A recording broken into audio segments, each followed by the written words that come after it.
his heart is breaking.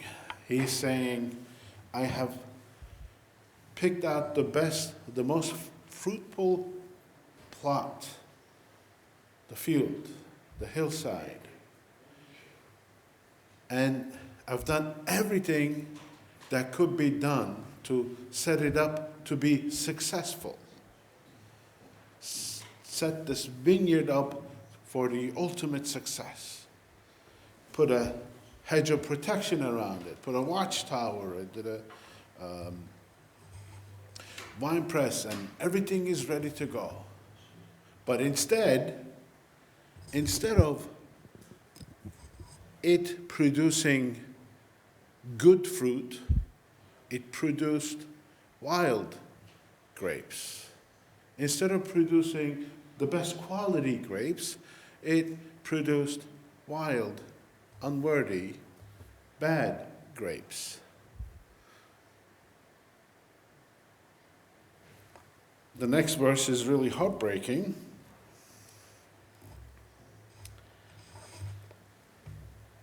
What more was there to do for my vineyard that I have not done? This is a father whose heart is breaking. This is a God who's set up his people for success and given them everything that they needed. Yet they did not follow him. They did not go in his ways. They rebelled against him.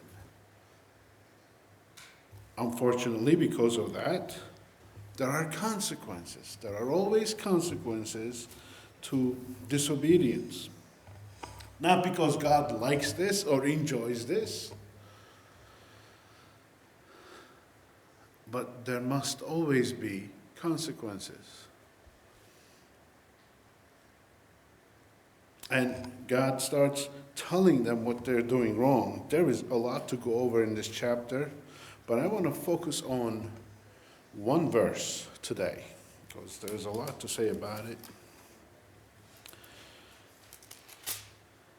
I want to focus on verse 20, because it has a lot of modern day, just like the rest of the chapter, applications.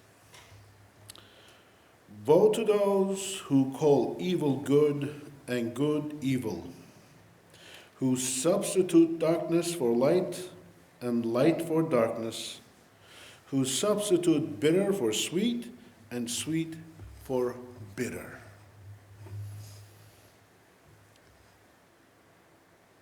Most of you probably already feel this on the inside, how we're living in a society where evil is called good and good is called evil. But that is nothing new for 2025. That was the case in Isaiah's day. In Isaiah's day, people were not only sinning, they were redefining sin. They were deciding what's good and what's evil.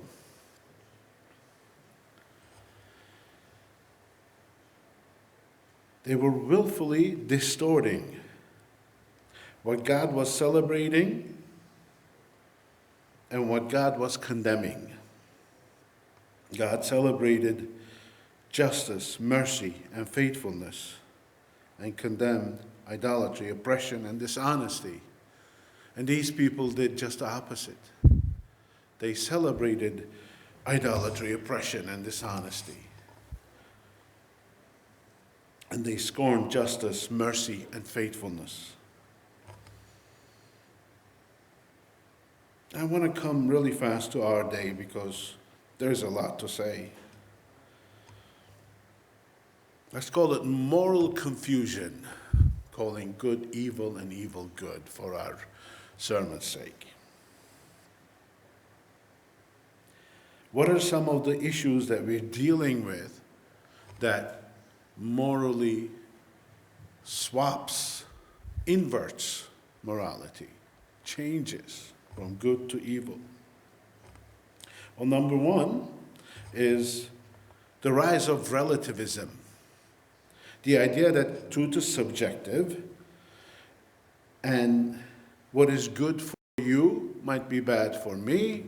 So therefore, what is good for you is good for you. What is bad for me is bad for me. Everything is relative. There are no standards. There is no universal line to which we must compare ourselves. Everything is relative. Everything is fluid. So this pushes away a universal standard and ends up with calling selfishness self-care, deceit a strategy. Whatever is good for me becomes the standard. Celebrating vice, mocking virtue. Pop culture often glamorizes behaviors as seen as destructive. Like, for instance, in the past, you would know through the culture that excessive materialism, casual cruelty, unrestrained hedonism were bad things. You knew that these were not good. And everybody agreed with these.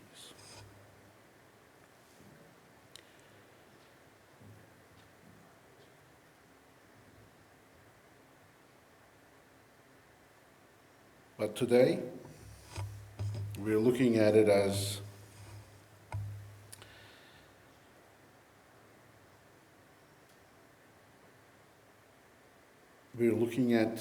portraying restraint, humility, and faith as naive and oppressive. And we're looking at these people with these materialism and casual cruelty and hedonistic virtues as the heroes. Changing of the words. Words get redefined in our time. Exploitation can be spawned as opportunity, corruption as pragmatism, harm as freedom. Moral outrage run amok. Everybody's in some kind of a moral outrage. People passionately defend causes, and at the end, outrage itself becomes the point. Cancel culture can turn justice into vengeance, flip compassion into enabling destructive behaviors. So the effect is a confused world in which there are no standards. There is secular drift, there is information overload, and at the end, within this confusion, we become self-worshipping idol makers.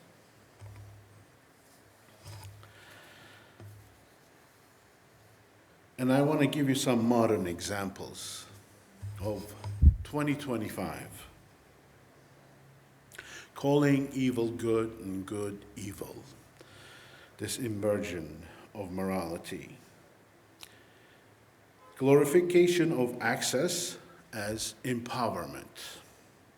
Example, are you guys familiar with the term the hustle culture? It's offshoots like influencers flaunting lavish, luxurious lifestyles. Like I mentioned before, you would think everybody's got a private plane and a Rolls Royce in their garage. Get-rich-quick schemes by crypto NFT bros, giving all these, advice, and you're going to get there really fast. It's amplified by TikTok and Instagram Reels. I like how somebody put it. Celebrating nonstop grinding or ostentatious wealth as the ultimate good. And how damaging that is. We'll talk about that another time. So the flip there is what is traditional evil, like greed, envy, exploitation of others, like pyramid schemes or coming up with environmental costs, get packaged as aspirational. We aspire to these things. Meanwhile, simplicity, contentment, generosity, what's classically good, gets dismissed as weak, unambitious, the hustle hero, as they call it, is smart, but the humble worker who shares is lazy. Another point is normalizing cruelty as honesty. Example, an online platform like X, right? They often get rewarded by takedowns, brutal takedowns, clapbacks. Videos go viral. They're,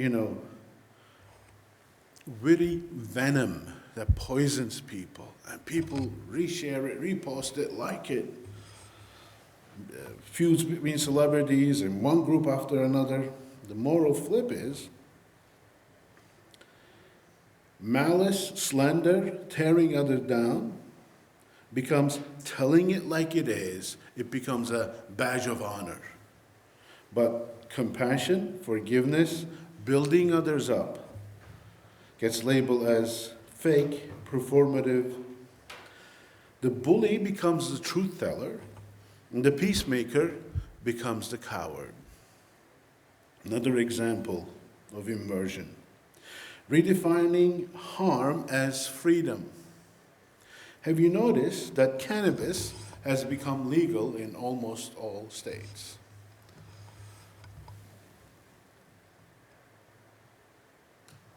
These people in this industry, they market their product as liberating life choices.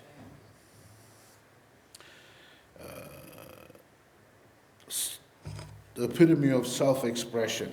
Yet, the studies continue piling up about damage, addiction, these companies targeting youth, issues downplayed because it goes under personal responsibility. The evil is addiction, manipulation, neglecting well-being, get branded as good. Autonomy or innovation, moderation, protection, and saying no is cast off as backward. The pusher becomes a liberator, and the cautionary voice becomes a buzzkill.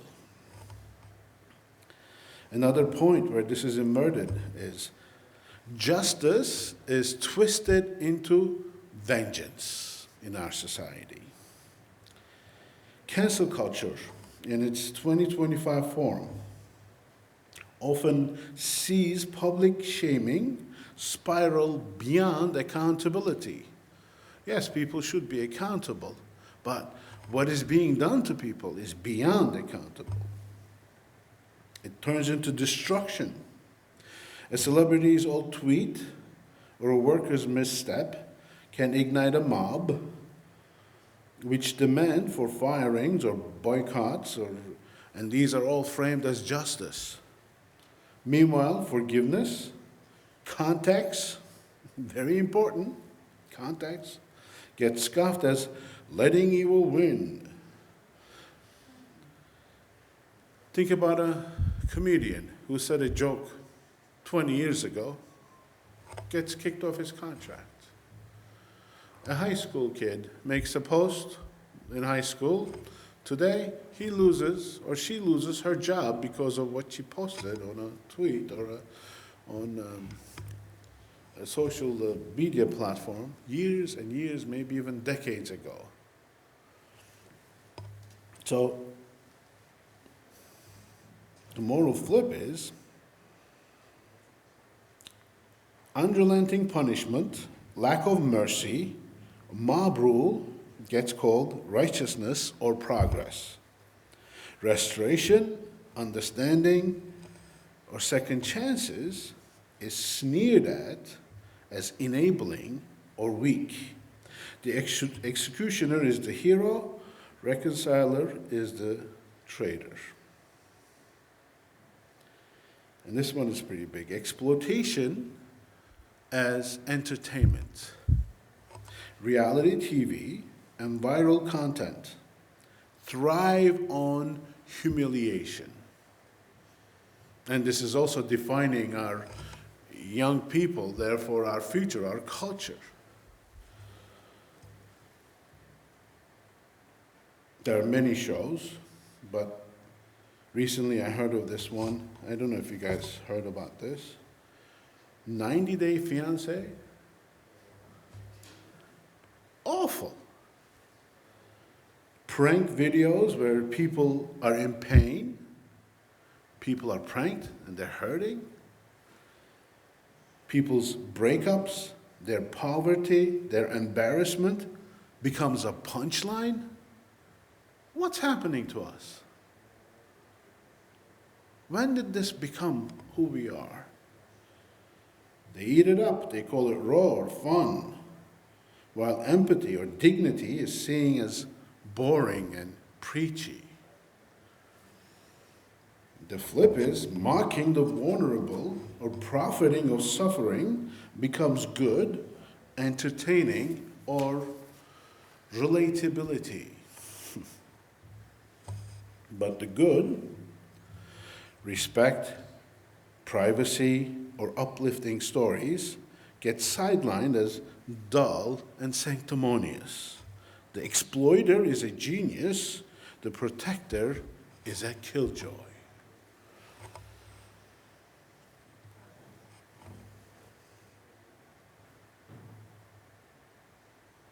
You know, Isaiah's woe applies not only to these, but other parts of life too.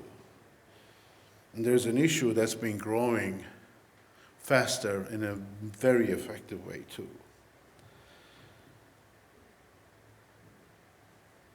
Affirming identity versus challenging nature.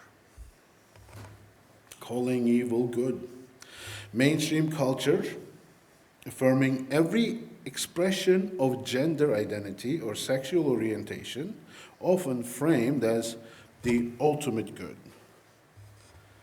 Unquestionable acceptance is called liberation. For example, media celebrates a transitioning youth with headlines like brave and authentic, and policies as like puberty blockers for minors or gender-changing surgeries as progressive care. If you dissent, even thoughtfully, you're labeled as someone who hates, and the social media platforms amplify this into moral triumph. Traditional views rooted in biblical creation in Genesis 1:27, male, female, binary, hold that aligning with biological reality is good. Suggesting therapy over transition or questioning identity fluidity gets cast as evil, bigoted, or oppressive. So if you question these things, you're evil. A pastor or a parent voicing this can be vilified as hateful, bigoted, or evil. Pride has become a virtue.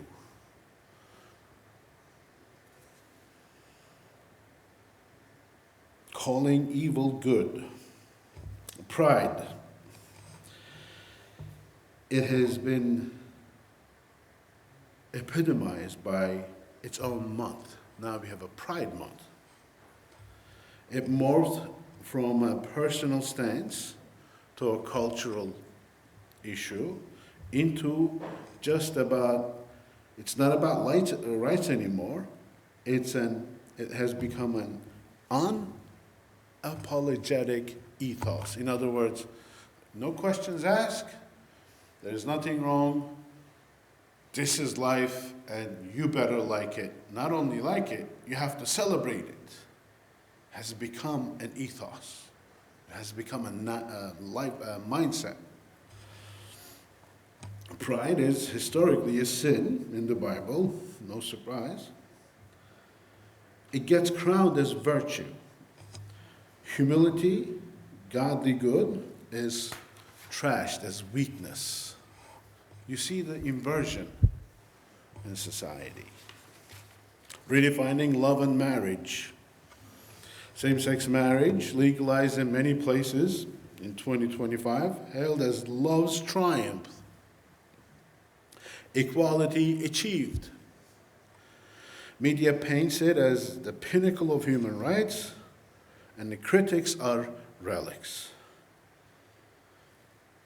Traditional view, marriage as a sacred male-female union reflecting God's design, Genesis 2:24, is described as exclusionary.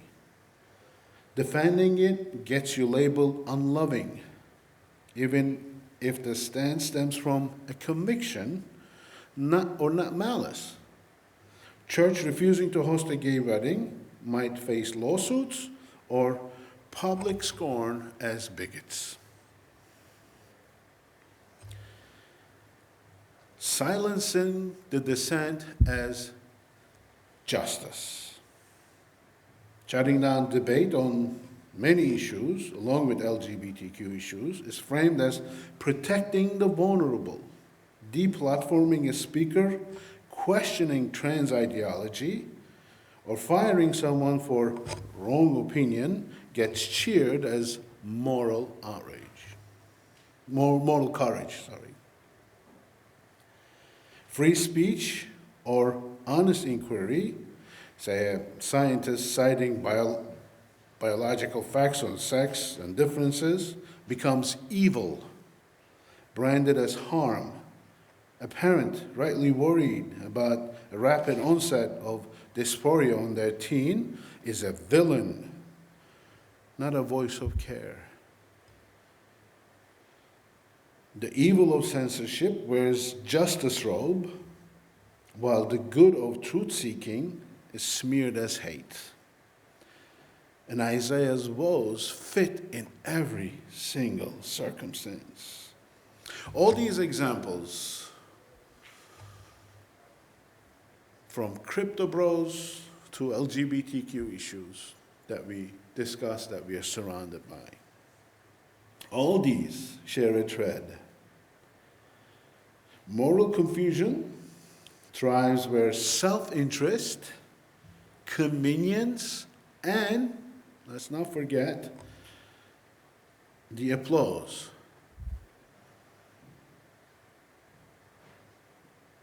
Cancel out principle. Technology and media turbocharge this. You can if you can fit it in 280 words, characters, you can start a movement. This is the world we're living in today. But this was the warning Isaiah gave to his time. So there is nothing new under the sun, so you can take solace in that. But at the same time, this is a reality. When Isaiah gave this warning and they didn't take heed, there were consequences. And consequences apply to us too if we don't get our act together. You should be able to speak the truth in love without being afraid. Don't just bend. Don't just give in. Don't just accept. Speak the truth in love. Because there are consequences coming to any group of people or nations, as it did in the history, and it will in the future, because God's standards does not change. God's standards does not change. It's a standard. God is not relative. God will not call good one day and evil other. He does not change. He is the same yesterday, today, and tomorrow.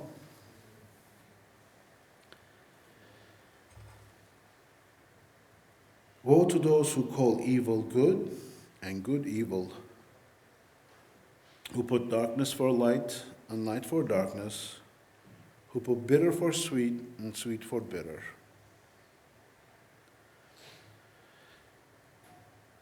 Somebody wrote this down. I'm going to share this with you. It just brings everything together. Where are we calling darkness light in our own habits? Maybe it's laughing at a cruel meme, chasing a shiny trap, or shrugging off a gut check. The antidote isn't finger wagging, it's clarity. Test the narrative. Live the good even when it's uncool. Lean on something steadier than the crowd. And what is that something? It's the Word of God. It's His standard. That's the only thing that doesn't change. That's the mirror, the picture that we look at. That's the standard where we compare ourselves to. That's where we find out what's wrong. That's where we find out what's right. It doesn't change. You see, with all this changing narratives and standards and relativism, societies lose their footings, their foundations. It's a weird feeling if you ever experienced it. For instance, you could be home in your own house, yet feel confused as to how you got there. I don't know if that ever happened to you, but it's a very disconcerting and unbalancing thought. That's what happens when we lose our foundations. And it comes with a warning. This group that Isaiah was warning against ended up losing everything they had. They ended up losing their culture. They ended up losing their country. They ended up losing all their accomplishments, their wealth, their accumulation, and they were driven out of their country. They ended up either dead or enslaved in a different country. They did not listen. I don't know if that's in the stars for us in that way, but consequences are always there. Individually, as families, as groups, as a church family, as a nation. Warning holds today. We must know what's right and we must know what's wrong. We must know what's good. We must know what's evil. And we learn it from the Word of God. And then we live according to those standards. We don't change it as we go along, according to our comfort, according to our pleasure, according to our expectation. Right is right, wrong is wrong. If it wasn't the case, there would be no standard. Foundations and standards are important. Try building a skyscraper without the right foundation on a beach. Not possible. It will not stand because it cannot shift the foundation. Same thing in our lives. We must have solid standards. And as believers, we know where that is.